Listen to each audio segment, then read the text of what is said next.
O mundo todo tem acompanhado nos últimos meses o aumento da tensão entre a Rússia e os Estados Unidos e seus aliados. No centro dessa crise estão a Ucrânia e a OTAN, a aliança militar criada pelos Estados Unidos em 1949.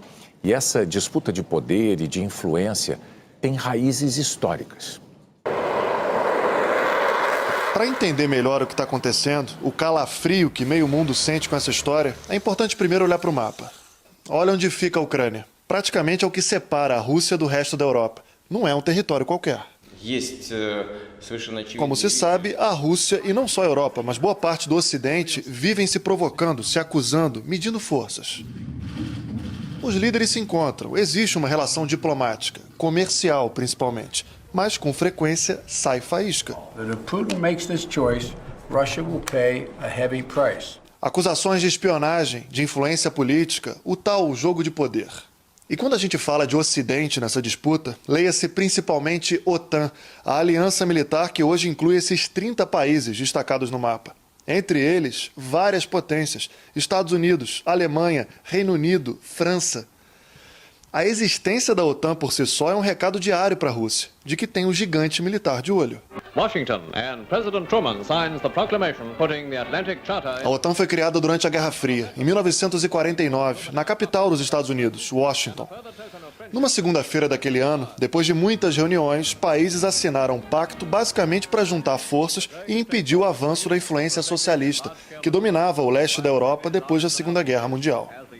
Com o fim da União Soviética, em 1991, a OTAN passou a trabalhar mais para garantir os interesses econômicos e políticos dos países que fazem parte da aliança. É aí que entra a Ucrânia. Nos últimos 30, 40 anos, a OTAN e a União Europeia foram se aproximando e seduzindo os países do centro e do leste da Europa que fizeram parte ou foram influenciados pela União Soviética. Assim, de olho em mais estabilidade econômica e política, República Tcheca, Hungria, Polônia, Eslovênia e os países bálticos, por exemplo, Estônia, Letônia e Lituânia, foram aos poucos aceitando fazer parte da OTAN e ou da União Europeia, e sempre a contragosto da Rússia. Afinal, os russos precisam de uma área de influência, é uma forma de marcar posição. Nessa história, a Ucrânia acaba sendo um degrau, e mais do que nunca, uma espécie de linha vermelha estabelecida pelos russos. Os ucranianos vêm fazendo movimentos de aproximação com a União Europeia e a OTAN nos últimos anos, mas não tem um grande consenso por lá sobre esse movimento. Apesar dos protestos gigantescos em 2013, em cidades mais a oeste do país, onde a maioria das pessoas adoraria entrar para a União Europeia, a parte leste ainda se vê mais próxima dos russos. É que essa é uma história de vizinhas que já foram super amigas. Ainda existe um laço cultural, histórico. É só pegar um mapa mais antigo. O território onde hoje é a Ucrânia foi parte do Império Russo. Mais tarde, em 1919, a Ucrânia ganhou esse nome e virou uma das repúblicas da União Soviética.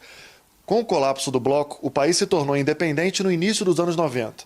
Ou seja, é uma democracia jovem, tem 30 e poucos anos só. Depois daquelas manifestações pró-União Europeia de 2013, o então presidente ucraniano Viktor Yanukovych, aliado dos russos, foi destituído do cargo e fugiu para a Rússia. No ano seguinte, incomodada com a mudança de poder no país vizinho, a Rússia decidiu invadir o território ucraniano. A ofensiva resultou na anexação da Crimeia, uma península que deixou de fazer parte da Ucrânia. Na época, os países da OTAN condenaram a invasão. Os Estados Unidos falaram em violação da lei internacional. Desde então, a região vive na instabilidade. Existem separatistas russos na Ucrânia, grupos que estão em permanente conflito com o exército local. 14 mil pessoas já morreram. Uma nova invasão russa à Ucrânia, vocês imaginam, teria consequências globais, mas especialmente aqui na Europa. Líderes políticos continuam com as atenções voltadas para esse assunto. Não é normal o que vem acontecendo nos últimos meses. Desde abril do ano passado que a Rússia tem deslocado tropas para perto da fronteira com a Ucrânia. Mais recentemente, desde o final de novembro, o caldo começou a engrossar. A presença militar aumentou, inclusive com exercícios militares em conjunto com a aliada Belarus, o que na prática acaba sendo uma intimidação. Tiro de tanque, de navio. Artilharia pesada, mais de 100 mil soldados. A Rússia vem negando que tem a intenção de invadir a Ucrânia. Ao mesmo tempo, faz exigências, quer que a OTAN pare com essa história de expandir rumo aos países do leste e acusa a aliança de estar cercando a Rússia. E assim, segue a tensão. Até onde isso pode ir é o que todo mundo está se perguntando.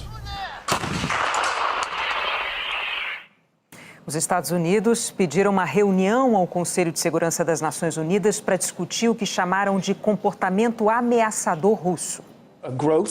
O Departamento de Defesa dos Estados Unidos disse que as forças de combate da Rússia aumentaram nas últimas 24 horas na fronteira com a Ucrânia. Caças chegaram em Belarus e mais tanques foram levados para a fronteira oeste da Rússia. Moscou disse que existe pouca razão para otimismo depois que os Estados Unidos e a Aliança Militar do Ocidente enviaram por escrito as respostas às demandas do Kremlin e deixaram de fora a principal delas, que a Ucrânia jamais faça parte da OTAN. O ministro das Relações Exteriores, Sergei Lavrov, disse que as respostas abrem caminho para o começo de uma conversa séria, mas apenas sobre assuntos secundários. O presidente Vladimir Putin já leu o documento, mas ainda não decidiu sobre os próximos passos. O porta-voz do Ministério das Relações Exteriores afirmou hoje o que Moscou vem dizendo há algum tempo, que a Rússia não planeja atacar ninguém e que a ideia de uma guerra com a Ucrânia é inaceitável. O governo ucraniano declarou que está disposto a negociar 24 horas por dia, 7 dias por semana, para evitar uma guerra. E que acredita que o Kremlin vai se manter no caminho diplomático, pelo menos nas próximas 2 semanas, quando haverá uma nova reunião entre Rússia e Ucrânia, mediada por Alemanha e França. Amanhã, o presidente da França, Emmanuel Macron, vai conversar com Vladimir Putin por telefone. O presidente da Turquia, Tayyip Erdogan, também se ofereceu para mediar um encontro entre Putin e o presidente da Ucrânia, Volodymyr Zelensky. Hoje, o presidente Joe Biden conversou com o presidente ucraniano pela 3ª vez desde dezembro. Biden reafirmou o compromisso de responder decisivamente se a Rússia invadir a Ucrânia. Ele também disse que apoia os esforços diplomáticos liderados pelos países europeus. Volodymyr Zelensky disse que concordaram com ações conjuntas para reduzir a tensão com a Rússia. Kiev tem pedido que os Estados Unidos sejam mais cautelosos na retórica sobre uma possível invasão. Eu perguntei à porta-voz da Casa Branca por que os Estados Unidos afirmam que um ataque é iminente e a Ucrânia não. Estamos vendo dezenas de milhares de soldados na fronteira. Obviamente, uma invasão pode acontecer a qualquer momento. Vamos deixar que outros países avaliem o que esses milhares de soldados na fronteira significam, respondeu. A China hoje quebrou o silêncio e afirmou que as preocupações sobre a segurança da Rússia devem ser levadas a sério e solucionadas. Ontem, os chefes das diplomacias da China e Estados Unidos se falaram ao telefone. O ministro das Relações Exteriores chinês pediu que todas as partes mantenham a calma e evitem fazer coisas que agitem as tensões e aumentem a crise. Uma arma invisível da Rússia com poder de afetar a economia global torna essa crise ainda mais delicada. Isso tudo é muito maior do que a Ucrânia. O secretário de Estado americano Antony Blinken falava sobre os impactos globais da atual crise. Um deles tem a ver com uma arma invisível que a Rússia tem na mão: a maior reserva de gás natural do mundo. 40% do gás natural usado na União Europeia vem do vizinho. Sem ele, milhões de europeus poderiam ficar no escuro e no frio em pleno inverno. Para os russos, o gás é uma arma poderosa e complicada. Durante a Guerra Fria, a economia russa era extremamente dependente do gás natural. Mas hoje, calcula-se que o governo russo tenha mais de 600 bilhões de dólares em reservas no Banco Central. Por isso, poderia se dar ao luxo de fechar as torneiras dos gasodutos. É o que explica Michael Stoppard, que estuda a indústria de gás há 3 décadas. Cada vez mais a Rússia tem lucro com o petróleo e depende menos do gás natural. Além disso, os russos começaram a vender volumes maiores de gás para a China. Então, poderiam ficar um tempo sem vender gás para a Europa, disse ele. Uma preocupação extra, segundo Michael, é que os europeus começaram este inverno com os estoques de gás abaixo dos níveis históricos. Não seria a primeira vez que a Europa viveria uma crise desencadeada pela dependência da Rússia. Em 1948, a então União Soviética interrompeu acesso, por terra e por mar, à parte ocidental de Berlim, para forçar os Estados Unidos e os europeus a desocuparem, dando o controle total da cidade aos soviéticos. Os governos americano e britânico fizeram mais de 200 mil voos em um ano, com quase 5 mil toneladas diárias de suprimentos para Berlim Ocidental, e conseguiram manter a cooperação com a Alemanha. Dessa vez, os americanos também estão fazendo esforço para proteger os aliados. Há pelo menos 6 semanas, o governo de Joe Biden negocia com empresas de energia e países produtores de gás natural liquefeito para garantir que a Europa não fique no escuro. Na segunda-feira, o presidente americano vai receber o líder do Catar para falar sobre o assunto.